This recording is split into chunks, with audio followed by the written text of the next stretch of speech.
Bismillahirrahmanirrahim. Assalamualaikum warahmatullahi wabarakatuh. Perkenalkan, nama saya Agus Triadi dari kelas Ilmu Politik A semester 5 dengan nomor NIM 1188040009. Pada kesempatan kali ini, saya ingin memberikan sedikit pemahaman saya dan analisis saya mengenai reshuffle kabinet Jokowi Indonesia Maju. Presiden Joko Widodo mengumumkan reshuffle kabinet pada hari Selasa, tanggal 22 Desember 2020. Pada keesokan harinya, yaitu Rabu, 23 Desember 2020, para menteri baru hasil reshuffle kabinet itu dilantik. Presiden Joko Widodo berharap pergantian 6 posisi menteri memberi semangat dan harapan baru. Yang lalu biarlah berlalu, menjadi kenangan juga pelajaran. Kita menatap hari esok dengan tekad, semangat, dan memancang harapan yang baru, tulis Presiden Jokowi di akun Instagramnya.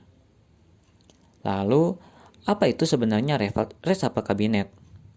Dikutip dari situs Cambridge Dictionary, reshuffle kabinet merujuk pada peristiwa tertentu. Pada peristiwa ini, terjadi perubahan pada posisi orang atau hal lain dalam suatu kelompok. Istilah reshuffle sebetulnya tak hanya digunakan pada kabinet atau pemerintahan saja. Situs Merriam-Webster menjelaskan, reshuffle digunakan saat penyusunan kembali setumpuk kartu. Makna yang sama dapat digunakan untuk menjelaskan reshuffle kabinet. Menurut Merriam-Webster, reshuffle kabinet adalah reorganisasi yang dilakukan dengan mendistribusikan kembali elemen yang sudah ada. Dalam situsnya, Institute for Government menjelaskan pergantian pos menteri pada reshuffle kabinet bisa bersifat minor, namun bisa juga bersifat besar-besaran dengan melibatkan beberapa menteri. Reshuffle kabinet terjadi untuk mencapai tujuan pemerintahan yang berkaitan dengan partai atau target tertentu. Lalu, apa sih tujuan dari reshuffle kabinet? Tujuan dari reshuffle kabinet yang pertama, untuk melakukan manajemen partai dan kabinet. Seorang pemimpin dan politikus dapat membangun aliansi, memberikan reward, dan memastikan seluruh faksi dalam partai memiliki perwakilan pemerintahan. Yang kedua, manajemen kinerja. Reshuffle kabinet adalah kesempatan mengevaluasi kinerja para menteri dalam pemerintahan. Menteri dengan kinerja baik biasanya mendapat tanggung jawab lebih besar. Yang ketiga, menandai pergantian kebijakan. Adanya reshuffle kabinet mengidentifikasikan adanya perubahan prioritas pemerintahan. Pemerintah berharap prioritas tercapai dengan mengganti para menteri. Yang keempat, melakukan penyelenggaraan. Melakukan penyegaran. Refreshing atau dilakukan dengan menarik sosok yang baru dan lebih muda dalam reshuffle kabinet. Tujuan ini biasanya ingin dicapai pemerintahan yang kurang populer. Yang kelima, adanya peristiwa di luar kendali. Reshuffle kabinet dilakukan saat terjadi peristiwa yang tak bisa dikendalikan pemerintah. Misal, menteri yang tidak bisa bertugas karena berbagai sebab, contohnya sakit. Setelah reshuffle kabinet dilakukan, pemerintah baru terbentuk dengan berbagai target dan harapan. Presiden Joko Widodo telah mengumumkan susunan kabinet setelah mengganti 6 menteri. Adapun daftar menteri kabinet 2020 6 orang tersebut, yang pertama yaitu Tri Risma Harini, yang sebelumnya menjabat sebagai wakil wali kota Surabaya. Yang pertama ada Tri Risma Harini, yang sebelumnya menjabat sebagai wali kota Surabaya, serta menjadi politikus PDI Perjuangan, dan sekarang ditempatkan menjadi Menteri Sosial. Yang kedua ada Sandiaga Salahuddin Uno, yang sebelumnya pernah menjadi Wakil Gubernur DKI Jakarta periode 2017 sampai 2018 serta politikus Partai Gerindra, dan sekarang diberi amanat menjadi Menteri Pariwisata dan Ekonomi Kreatif. Yang ketiga ada Budi Gunadi Sadikin, yang merupakan Direktur Utama Bank Mandiri serta Direktur Utama PT Hasan Aluminium, dan yang terakhir Wakil Menteri BUMN, dan sekarang menjadi Menteri Kesehatan.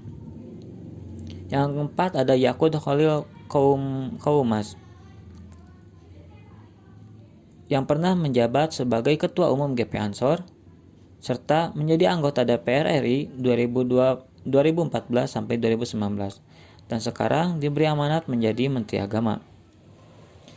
Dan yang kelima ada Sakti Wahyu Trenggono, dulunya pernah menjabat sebagai Wakil Menteri Pertahanan, Direktur Utama Perencanaan dan Pengembangan Inco 2018, dan sekarang diberi amanat menjadi Menteri Kelautan dan Perikanan. Yang keenam dan yang terakhir yaitu Muhammad Lutfi yang menjadi Menteri Perdagangan. Beliau dulunya sebagai Duta Besar Republik Indonesia untuk Amerika Serikat, Menteri Perdagangan pada 2014, dan pernah menjabat sebagai Duta Besar Republik Indonesia untuk Jepang. Sebenarnya, reshuffle kabinet bukan peristiwa baru dalam pemerintahan Indonesia. Presiden Jokowi sempat melakukan pergantian pejabat di periode pertama kepemimpinannya pada 2014 sampai 2019. Setidaknya ada 12 pos menteri dan kepala setingkat menteri dirombak Presiden Jokowi dan Wakil Presiden Yusuf Kala.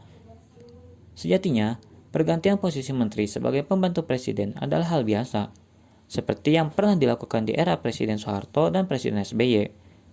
Mari kita tengok cerita sejumlah orang yang dipanggil Pak Harto ke Cendana atau dimintai datang ke Cikeas, rumahnya SBY saat itu reshuffle kencang berhembus. Pada tahun 1970-an, Indonesia menjadi negara eksportir sapi yang diperhitungkan. Tapi entah bagaimana, sekarang ini Indonesia menjadi negara importir sapi. Dirjen Peternakan memprediksikan impor sapi bakal melebihi 1,2 juta ekor atau 180 ribu ton daging sapi murni. Tak heran kalau rumah-rumah makan besar menawarkan stik dengan daging sapi impor. Kala itu, sapi-sapi hidup banyak dijual di pasar-pasar, sampai ada istilah politik dagang sapi. Istilah ini populer sekali saat pembentukan maupun reshuffle kabinet, terutama terjadi pada saat-saat demokrasi parlementer antara tahun 1950 sampai 1959, saat partai politik saling berebutan kursi. Pada era demokrasi terpimpin dan kemudian dilanjutkan pada masa era Orde Baru, politik dagang sapi boleh dikatakan menghilang. Kabinet terbentuk sepenuhnya ditangani oleh Presiden. Ketika Presiden SBY ingin melakukan perombakan kabinetnya, dia dengan tegas menyatakan tidak ada yang bisa melakukan tekanan kepadanya, sekalipun sejumlah partai politik mengancam akan menarik dukungan kepada pemerintahannya bila menteri mereka ditarik atau tidak didukungkan lagi dalam kabinet. Sekalipun SBY tegas menyatakan enggan melayani tekanan walaupun senjata ditodongkan kepadanya, tetapi melihat hasil reshuffle yang diumumkan, tidak tertutup kemungkinan dia juga melakukan kompromi dengan sejumlah partai politik. Pada masa demokrasi terpimpin, Bung Karno mengikutsertakan banyak menteri dalam kabinetnya. Kadang-kadang di tengah perjalanan kabinetnya, dia mengangkat sejumlah menteri lagi, sampai ada Menteri Lintas Sumatera, Menteri Urusan Tekstil, Menteri Otonomi Daerah, dan masih banyak lagi. Itu pun masih ditambah ketua MPRS dan para wakil ketuanya yang didudukan sebagai menteri koordinasi dan menteri, termasuk ketua dan para wakil ketua DPR. Sejumlah menteri kala itu mencapai 100 orang, termasuk para kepala staf angkatan dan Polri, hingga banyak mulut usil mengejeknya sebagai kabinet Kurawa.